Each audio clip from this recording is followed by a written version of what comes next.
talking about this for a while, this issue, and I just want to get your take on 9 victims' families from the Sandy Hook Elementary massacre agreeing to a $73 million settlement with Remington, that's a manufacturer of the gun used.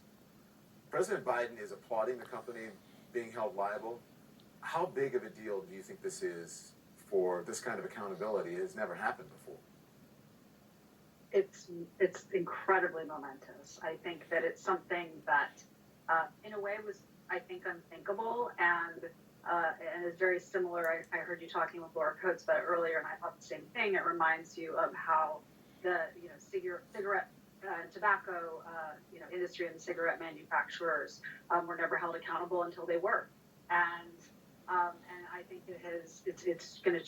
it may be the thing that can change this paradigm, this thing that seems so unsolvable, even though it's so horrific that we live in a country where these kinds of things happen.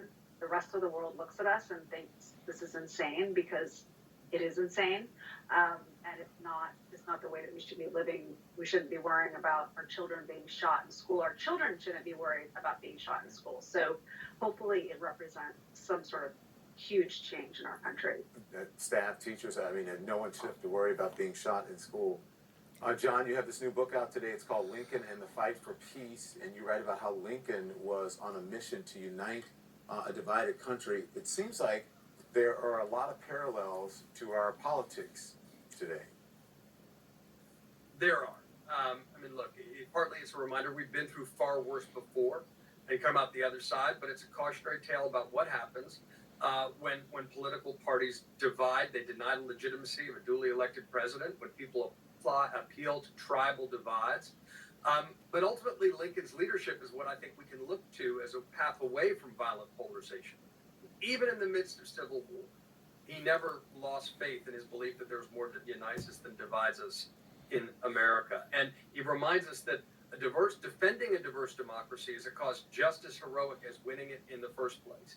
And so I think we need to be inspired by his example. We need to look to it as a way to depolarize some of our debates the way that he did. But then remember that, this isn't a joke. These forces that some people play with to divide in order to conquer are truly dangerous. And we just need to learn from history, be guided by history. I'm reminded by something that Ulysses S. Grant said 10 years after the end of the Civil War. He said, if we have another Civil War in this country, the dividing line won't be Mason and Dixon, he said. It'll be between patriotism and intelligence on one side and superstition, ambition, and ignorance on the other. Oh, sorry, I was just sitting here reading John Avalon's book. You can't see, I'm sure you can't see the return. Lincoln and the Fight for Peace by Mr. John Avalon, author of Washington's Farewell. It's a beautifully written book. I'm so proud of you, proud of both of you for your book. So John's is out today. Go get it, okay? Thank you. Thank you. We appreciate it.